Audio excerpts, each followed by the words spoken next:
Cuba joins BRICS. How will U.S. sanctions and trade be affected? Join me as we dive deep into the implications of Cuba joining BRICS and challenge ourselves to predict how U.S. sanctions and trade will shake up in the coming months. In this video, we'll explore what it means for Cuba to become a partner country of the BRICS alliance, how this could impact U.S. sanctions and trade relations, and what the future might hold for the island nation and its people. Let's start with some background. For over 60 years, Cuba has faced tough economic challenges because of U.S. sanctions, known as the Embargo. This embargo was first put in place in the early 1960s, after Cuba's revolution and its close ties with the Soviet Union.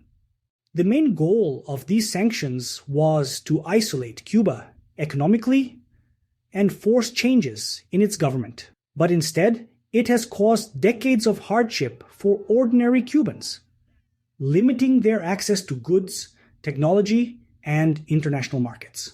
The United Nations estimates that these sanctions have cost Cuba over $1.1 trillion. The embargo restricts Cuba's ability to trade with most countries, especially those that use the US dollar, and blocks access to many financial systems. These sanctions affect everything from medicine to food to energy supplies. Now, let's talk about BRICS. BRICS is a group of major emerging economies: Brazil, Russia, India, China, and South Africa. Recently, the group has expanded to include countries like Egypt, Iran, Ethiopia, and the United Arab Emirates. In January 2025, Cuba and Bolivia officially became partner countries of BRICS after an invitation at the October 2024 summit in Kazan, Russia. BRICS is important because it represents over 35% of the world's economy and almost half of the world's population. It's seen as a counterbalance to Western-led groups like the G7. BRICS countries work together on trade, investment, technology, and development, often supporting each other against Western economic dominance. Cuba's decision to join BRICS is a strategic move. The country's leaders see it as a chance to break out of the economic isolation caused by U.S. sanctions. By joining BRICS, Cuba hopes to access new markets for its goods, like sugar, nickel, and biotechnology products. The country also wants to attract investment and loans from the BRICS New Development Bank. In addition, Cuba aims to get technology and resources to modernize its energy, agriculture, and infrastructure. And by trading with other countries using currencies besides the US dollar, Cuba hopes to make it harder for US sanctions to block transactions. Cuba's president, Miguel Díaz-Canel, has called BRICS a great hope for countries in the global south. He believes this alliance can help create a fairer and more democratic international order. So, what could change for Cuba now that it's a BRICS partner? Well, Cuba can now trade more easily with BRICS countries, especially China, Russia, India, and Brazil. These nations have, huge economies and need products that Cuba can offer, like minerals and medical technology. In return, Cuba can import food, machinery, and energy resources that it desperately needs. The BRICS New Development Bank can offer Cuba low-cost loans and development assistance. This is a big deal because U.S. sanctions have made it almost impossible for Cuba to borrow money from Western banks or international organizations like the World Bank or IMF. One of the most important changes is that BRICS countries are working on trading with each other using their own currencies instead of the US dollar. This helps Cuba avoid the financial restrictions that come with the embargo, making it easier to buy and sell goods internationally. Cuba has strengths in biotechnology and medicine, but its infrastructure is outdated. BRICS membership gives Cuba a chance to partner on projects in energy, transportation, and technology, helping the country modernize and improve living standards. Being part of BRICS gives Cuba more allies on the world stage. This can help the country push back against US pressure and gain support in international organizations like the United Nations. While joining BRICS brings hope, it's not a magic solution. Cuba faces some really serious internal problems. Its economy is in crisis, with shortages of food, medicine, and fuel. The energy system is outdated, causing frequent blackouts.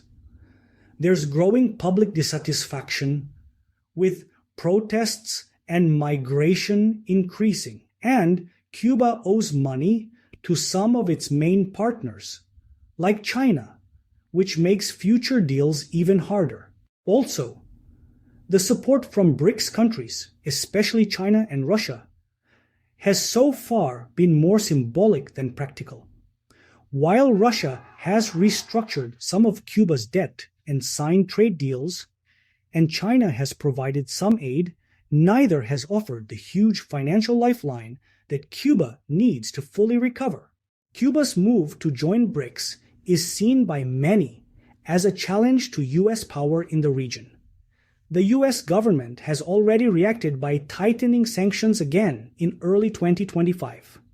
President Trump, after returning to office, reversed efforts by the previous administration to ease restrictions. He put Cuba back on the State Sponsors of Terrorism list and reinstated the Cuba Restricted list, making it even harder for US companies and citizens to do business with Cuba.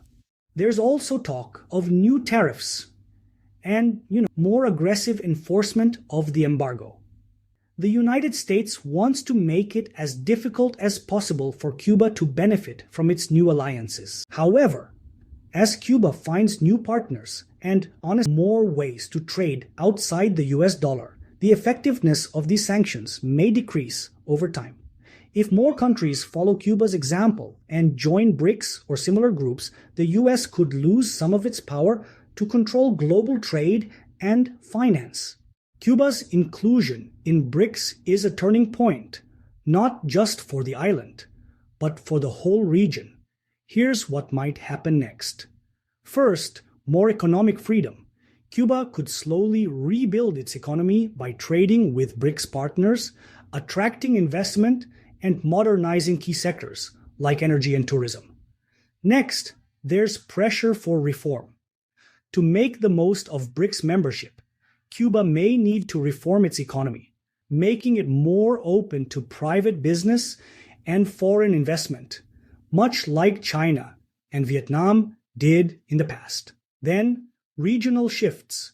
Other countries in Latin America and the Caribbean might see Cuba's example and look to BRICS as an alternative to Western-led organizations, changing the balance of power in the region. And finally, US influence tested. The US will likely keep up the pressure, but if Cuba succeeds, it could inspire other countries to resist US sanctions and seek new alliances. So, Cuba's BRICS membership is a big deal because it challenges decades of US economic control and opens new doors for trade and development. This move could help Cuba access new markets, technology, and financial support. But real change will depend on Cuba's ability to reform and adapt. The US is likely to respond with tougher sanctions, but the long-term impact may be a shift in global power, with BRICS and similar groups playing a bigger role. In the end, Cuba's story is about resilience, the search for new opportunities, and the changing shape of the world economy. Now, here are some questions to think about. Will Cuba get real financial and technical help from BRICS? Or will the support remain mostly symbolic? Can Cuba reform its economy enough to attract investment and boost growth? How will the US react if Cuba and other countries start trading more outside the dollar system? And could this spark a new wave of alliances among developing countries? Cuba's entry into BRICS is more than just a headline. It's a sign of changing times in global economics and politics. The island's future will depend on how well it can use this new partnership to overcome old challenges and build a better life for its people. So, what do you think? Will Cuba's BRICS membership be a game changer? Or are the challenges just too great? Share your thoughts in the comments below. And don't forget to check out our next video on the impact of BRICS on global trade. Leave a comment below so we can keep the conversation going. Thanks for watching and see you next time.